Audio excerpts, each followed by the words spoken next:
Estamos de regreso desde la mañana con Dari, son las 8:19 de la mañana. Y en este momento recibimos aquí en la cabina de Super Q a Andrés Van der Hoel, vicepresidente ejecutivo. Andrés Van der Hoel Álvarez. No, pero, no me dejes el apellido de su mamá. No, pues también Andrés Van der Hoel Álvarez, quien es vicepresidente ejecutivo de Fiduciaria Reserva. Bienvenido, Andrés, ¿cómo está todo? Estoy muy bien. Estamos respondiendo a una entrevista del pasado miércoles. Sí, porque es un problema de... Sí. Un problema técnico. Un problema técnico, un problema... No, un diga problema, la verdad. Un problema de Milton Morrison. Energético. Sí, bienvenido. Bueno, primero, muchas gracias por la invitación. Me siento muy bien aquí. Sí. Sobre todo acompañado, que esa vez no estaba, de mi querida amiga Leida, que la veo bella, radiante. Hubiera venido más temprano. Bella y Yo talentosa. hubiese llegado a las 7. Más temprano. Como llegó la otra vez. Déjame hacer una pregunta, porque yo tengo que ausentarme. Andrés, Esto no tiene madre. el Banco de Reservas de la República Dominicana, el banco, Sí. fue sometido a una transformación por su ley, una ley antigua, en la que hacía que equiparar eso con los bancos múltiples y muchas otras cosas más. Así es. Pregunta específica. Ese cambio, cómo afecta a las fiduciarias reservas? Bueno, primero un poco poner en contexto. Como tú bien dices, el Banco de Reserva se crea mediante una ley especial porque es un banco del Estado que en ese momento el dictador Trujillo adquirió y queda como un banco especial, si se quiere, fuera de lo que es la normativa y sobre todo dentro de la ley monetaria y financiera. Tiene muchas ventajas desde el punto de vista fiscal que le daban ventajas competitivas, para que la redundancia, delante de los demás competidores, pero también tenía limitaciones desde el punto de vista de su dinámica de crecimiento. Dentro de ese contexto, entonces, la dirección y la visión del hoy presidente, en ese momento administrador general, Samuel Pereira, y todo el consejo de directores, entonces elevó una iniciativa de ley para primero adaptar a la realidad de la normativa general del sistema financiero nacional, pero también darle la capacidad de poder seguir creciendo de cara a la dinámica económica que se tiene hoy. O sea, una serie de limitaciones desde el punto de vista de la banca, sobre todo en temas de capital, para seguir creciendo, le afectaban a su crecimiento. Pero de esto también se iguala a los demás bancos en términos de ventajas fiscales. O sea, ahora mismo todos los bancos tienen la misma prerrogativa y el mismo contexto fiscal. Del punto de vista cosmético sí se adapta, porque la concepción de un administrador general, como se le llamaba al hoy presidente, era una concepción muy trujillista, ¿no? Y se quedó ahí. Y eso, desde el punto de vista de la fiduciaria, no le afecta mucho, porque recuerda que la fiduciaria es una empresa que pertenece de alguna manera a la familia Reservas y que su principal accionista es el Banco de Reservas.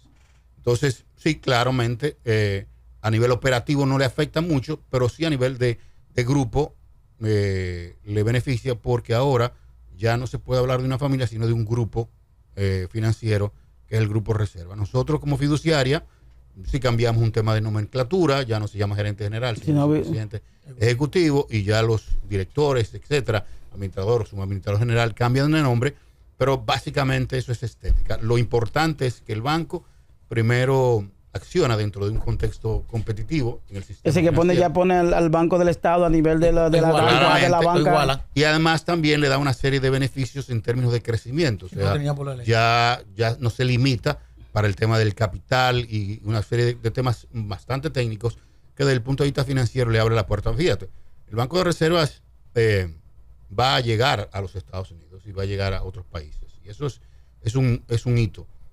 Yo creo que... Se va a llegar porque lo que hay ahora son oficinas representativas. Exactamente. Lo que hay ahora son oficinas de representación, pero está haciéndose todo el trámite para que para que exactamente tenga sucursal en los Estados Unidos. Todos los servicios. Y en todos los servicios. Y eso le va a dar un salto cuantitativo y cualitativo a todo el sector financiero.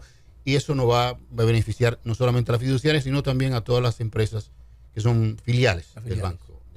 ¿Cómo nosotros, si utilizamos un lenguaje llano, hablar de manera coloquial frente a la población dominicana del término fiduciario? ¿Cómo nosotros explicar para que la población entienda qué es una fiduciaria? Sí, cómo no. Mira, nosotros como país nos insertamos bastante tarde en lo que tiene que ver con el sistema fiduciario latinoamericano. El fideicomiso, o como se le llama en Estados Unidos, el trust, son instrumentos que tienen muchos años. De hecho, el primer fideicomiso nace en la época del Imperio Romano, y estamos hablando de más de 2000 años atrás, cuando el Imperio Romano veía que tenía problemas con que los soldados que tenían que irse a las batallas se resistían porque en ese momento la mujer ni los niños tenían ningún tipo de derechos, ¿correcto? Entonces se resistían y había una resistencia, había una crisis porque no había capacidad de delegarle los bienes a otra persona. Entonces los perdían. Se crea entonces la figura del fideicomiso, que no es más que la comisión de fe a otra persona para que administre unos bienes en específico. Una delegación. Correcto. Entonces, de ahí nace el concepto del fideicomiso y ahí, luego se traslada a otros países, se traslada a otras legislaciones, a otra cultura, y en Estados Unidos se utiliza bastante. Luego en Latinoamérica comienza a utilizarse ya a principios del siglo pasado, sobre todo en México, en Panamá, etcétera, países con mucha influencia norteamericana, y se llama, en vez del trust, se llama el fideicomiso. República Dominicana entra bastante tarde, a pesar de que Latinoamérica entera lo utiliza. Por poner un ejemplo, de cada 100 pesos mexicanos, 62 se manejan vía el fideicomiso. En Colombia pasa más o menos igual. Y no es hasta el año 2012, 2013, cuando se crea ya la legislación y entra en vigor el primer fideicomiso, que es un fideicomiso público, de hecho. ¿Qué hace un fideicomiso? Bueno, eso mismo. No es más que, y hace la fiduciaria. La fiduciaria administra los fideicomisos. Son las entidades que están llamadas a administrar los fideicomisos. Los fideicomisos no son más que los instrumentos o esa especie de contrato entre una parte que dispone de sus bienes para ser administrado por una tercera persona, que es la fiduciaria, para beneficio del mismo o de terceras personas. Esos son los tres componentes importantes. ¿Cómo se conoce más en la República Dominicana? Bueno, a través de lo que es todo el desarrollo inmobiliario, que Leida conoce muy bien, porque a través de esa figura es que en estos últimos 10 años se ha disparado todo el tema, sobre todo de las viviendas económicas, ¿no? Y es porque de esa manera viene una fiduciaria, administra ese proyecto de fideicomisos, y los bancos tienen mejor predisposición o tienen mucho más apertura a prestarle, más que a un ingeniero, un promotor, al fideicomiso, porque sabe que está garantizado. Hay mayores garantías. Mayor garantía. ¿Y por qué? Bueno, porque las fiduciarias y los fideicomisos están sumamente regulados, desde la Super de Banco, la Dirección General de Impuestos Internos, y evita una serie de fraudes, evita una serie de problemas, y eso le da una gran garantía a los que están interviniendo, y sobre todo a personas que compran con muy buena fe y colocan su confianza en una herramienta como el fideicomiso para que pueda garantizar esos bienes. Honorable, usted decía en una oportunidad que Fiduciaria Reserva no es la más cara, pero sí es la más costosa. Yo vi la entrevista y leí el contexto de la noticia en general, sí, y lo entendí, pero yo sé que hay muchas personas que no lo entendieron. Yo quiero que usted, a través de este micrófono y esta plataforma, le comunique al país qué usted quiso decir en esa oportunidad. Sí, muy bien, te voy a explicar. Mira, en el país existen unas 20 y pico de fiduciarias de todo tipo. La ley le permite crear una fiduciaria fuera del sistema financiero. Entonces, eso trae como consecuencia que hay fiduciarias que no necesariamente tienen la estructura que tiene la fiduciaria de reservas. Nosotros somos la fiduciaria más grande del país, manejamos prácticamente el 3% del PIB porque manejamos los fideicomisos públicos. En ese contexto, la rigurosidad con que se maneja la fiduciaria de reservas amerita de una estructura bastante pesada, porque tenemos 7 auditorías de diferentes niveles, tenemos un equipo de cumplimiento, un equipo de riesgo, todo un equipo legal, y eso hace que la estructura sea bastante grande. Hay fiduciarias que no tienen esa cantidad de estructura, ¿no? Pero se manejan sin ningún problema. Entonces, en base a esa estructura nos genera una serie de costos. Y nosotros somos la más costosa por eso, Pero ¿qué pasa? Que yo le digo a muchas personas que van a hacer un fideicomiso que la fiduciaria no es un prestador de servicio más, es un socio. Porque cuando usted dispone de sus bienes o de su negocio a un tercero para que lo administre, ya se convierte en un socio. Sí. Entonces, el tema del costo es relativo. Entonces, si usted va a buscar un socio y si usted se pone a estar pendiente que si uno me va a cobrar un 0.7, un 0.8, un 1.6, entonces va a perder el tiempo en eso. Pierde, va a diluir. Esencia, porque la sociedad no se busca por un tema de necesariamente de lo que me va a representar. No está comprando un bien, no está comprando algo desechable. Está haciendo una sociedad de largo plazo con una entidad. Y por eso yo digo que al final del día sí es costosa, pero al final le va a salir mucho más rentable porque los niveles de riesgo van a ser lo más mínimo del sistema. Andrés, yo como persona interesada y también afectada del sector inmobiliario a propósito de las estafas inmobiliarias y dígase el caso de Andrés Rivera de Indiscar, que fue sometido a la justicia, y me pude reunir con muchos de los afectados en la ciudad de New York, en donde por un comentario que hice aquí ellos se molestaron porque lo malinterpretaron, porque yo les decía que hay que hacer una investigación profunda cuando uno decide invertir en la República Dominicana o en cualquier parte del mundo, incluso hablar con su abogado, ver quién es el asesor, a qué inmobiliaria pertenece, también preguntarle al asesor quién es el desarrollador, todas esas cosas. Lo que ellos me dijeron que hicieron su debida diligencia. Entonces, muchas personas ya cuando van a comprar, me dicen, pero tiene fiduciaria ese proyecto, porque si no tiene fiduciaria yo no lo quiero. Así es. ¿Podemos explicarle en palabras simples al público televidente cuáles son los beneficios de que un proyecto tenga fiduciaria? ¿Y qué pasaría en caso de que haya algún tipo de problema con el desarrollador? ¿Cuál es el papel de la fiduciaria en esa situación? Sí, cómo no. Mira, como decía al principio, las fiduciarias lo que hacen es administrar fideicomisos y están sumamente reguladas. Al estar reguladas, todos los procesos, como tú bien decías, una palabra sumamente importante aquí, es la debida diligencia. ¿Qué significa esto? Que cuando se va a hacer un fideicomiso, lo primero que la fiduciaria busca es que todos los papeles, desde la tierra, estamos hablando en el caso... El contrato de venta, la permisología, todo. Pero lo primero que es que la tierra no tenga ningún tipo de carga ni gravamen y que existan de verdad. Si podemos ver el historial quizás de los 5, 6, 7, 8 casos que han salido últimamente de fraudes, lo primero que vemos es que esos casos ninguno tenían ni títulos. Vendían aire, era un fraude.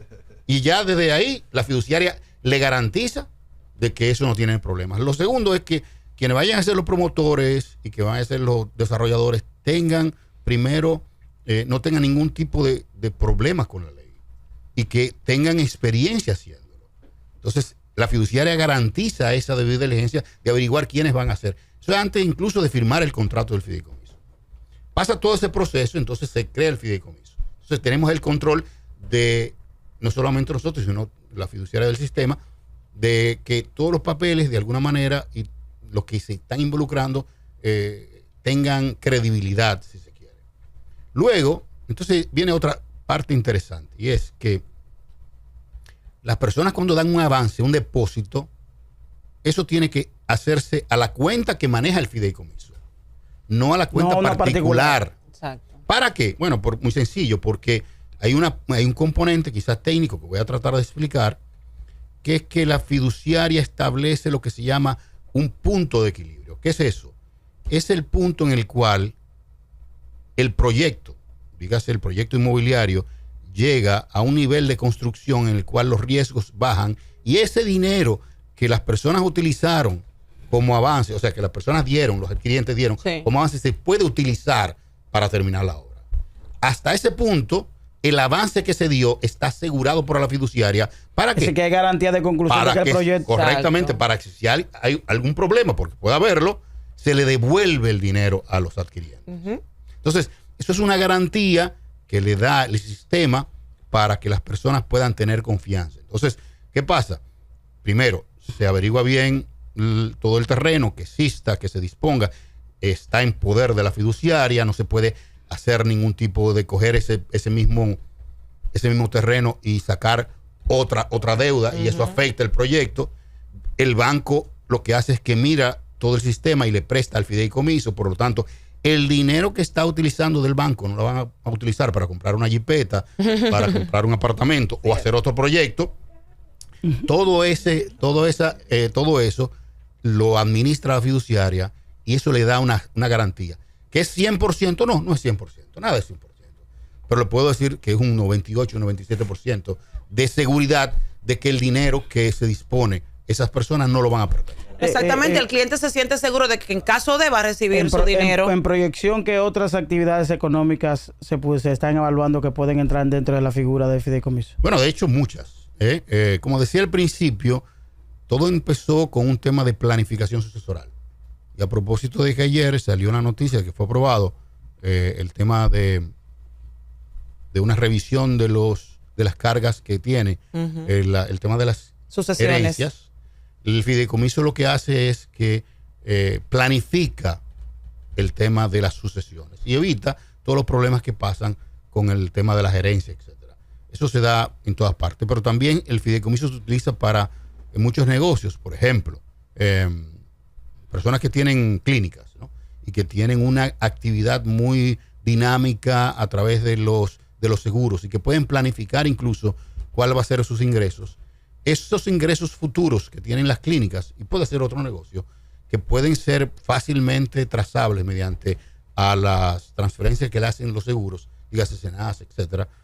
Eso sirve como garantía para tomar un préstamo. Entonces, muchas clínicas hoy están creciendo, tomando esos ingresos, hasta un 50% de esos ingresos se trae el valor presente, y eso permite que eso se le preste dinero en base a esos futuros. Entonces, no necesariamente tiene que tener una garantía prendaria para eso. Y sobre todo, los estados, no solamente la República Dominicana, no es un invento ni de Gonzalo en su momento, un RD Vial, o el presidente Abinader con los fideicomisos. Eso se viene dando en países como México, Colombia, Panamá, etcétera, Costa Rica. Se utiliza, muchos gobiernos lo utilizan para hacer los fideicomisos públicos siempre y cuando haya un flujo fuera del presupuesto. Muchas personas me preguntan, bueno, pero es que todo se puede hacer un fideicomiso en el gobierno. No, el Estado, hay cosas que no se pueden, hay cosas que no ameritan. Pero cuando usted tiene ingresos o tiene tierras, por ejemplo, en el caso de Pedernales, que son tierras para el desarrollo turístico, y que no quiere perderlas o quiere tener un dominio, usted le pone en un fideicomiso, y de esa manera viene el sector privado, invierte y puedan desarrollar eso. Cuando usted tiene ingresos provenientes de pago de peajes, por ejemplo, que no está en el presupuesto, pero que amerita que ese pago de peajes sea utilizado exclusivamente para el uso de esas carreteras y no se utilice para otra cosa, usted hace un fideicomiso. Cuando quiere desarrollar una línea de metro, una línea de monorriel, donde tiene ingresos vía el pago de los tickets, de las taquillas, etcétera, usted hace un fideicomiso. Entonces, el fideicomiso, vuelvo y repito, sirve como una especie de administración delegada para temas que no necesariamente tienen que ser empresas, porque hay incluso fideicomisos desde el punto de vista filantrópico.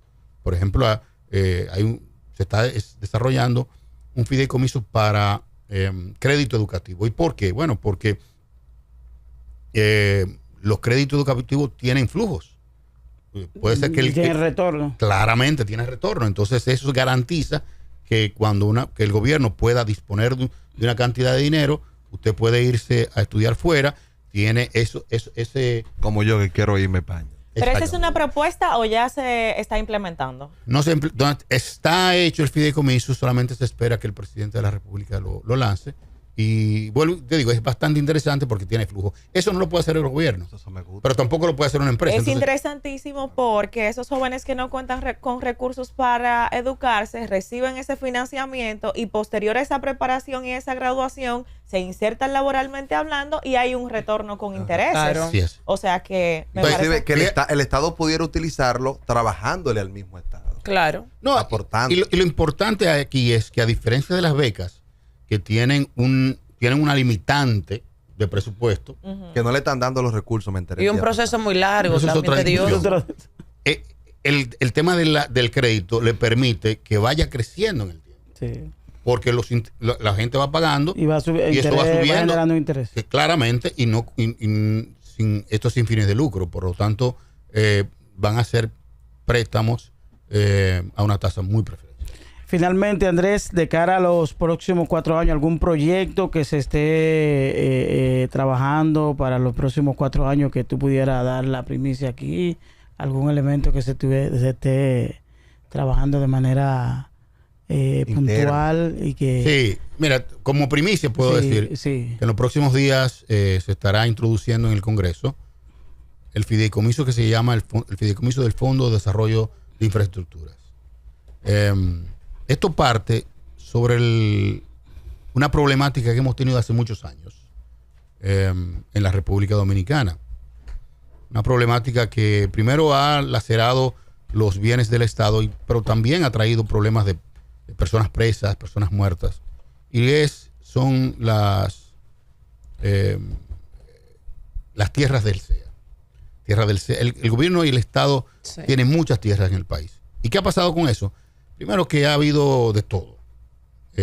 Ha habido tierras que se venden 3-4 veces, que se alquilan. Terrible. Eso se ha convertido a precio de vaca muerta. En todos los gobiernos. Eso se ha convertido en un desastre. Y el gobierno pierde entre un 20 y un 30% todos los años, el Estado, todos los años, esa tierra. ¿Qué está disponiendo el presidente Abinader?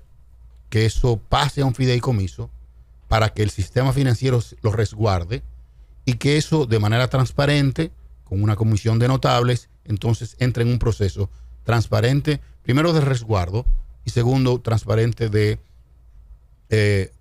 venta. ¿Para qué? Bueno, para que ese dinero que entre por ese proceso sea utilizado única y exclusivamente para 3 proyectos importantes que tiene el gobierno de infraestructura. El primero, el sistema integral de transporte, aquí en Santo Domingo. Eso quiere dejar dicho de que va a financiar parte de lo que será el tren de Santo Domingo, los tranvías, etcétera, más sistemas de teleféricos que dispone el gobierno. Lo segundo, para el tema de vivienda. Muchas de esas tierras tienen vocación de desarrollo inmobiliario. Y lo que se va a hacer es, se va a transparentar para, sobre todo, proyectos de familia feliz. Y el tercero, para temas de infraestructura en agua. Entonces, todas esas tierras van a ser transparentadas en el Congreso. Se le va a dar la potestad al fideicomiso para que de manera diáfana, si se quiere, permitan que sean vendidas y ese dinero se utilice para esos proyectos que benefician directamente a la población. Excelente, una excelente primicia. Gracias, Andrés, por venir. Esa reposición valió la pena, siempre. Excelente, gracias. Agradecer a Andrés Van der Hoor Álvarez, vicepresidente ejecutivo de Fiduciaria Reserva, por venir a conversar con nosotros. Esperemos que ya cuando esté más adelantado el proyecto, conversemos de nuevo y ya le damos los detalles y las particularidades que va a tener y lo que va a ser las obras de desarrollo que van a formar parte de este proyecto. Agradecer a Andrés. Vamos a una pausa, volvemos en breve. Ya tenemos a Stephanie Rosario aquí con nuestro segmento de cómo venderle al Estado, nuestra ley 340-06 de compra y contrataciones. Volvemos en breve. Esta es La Mañana con Darío. Esto es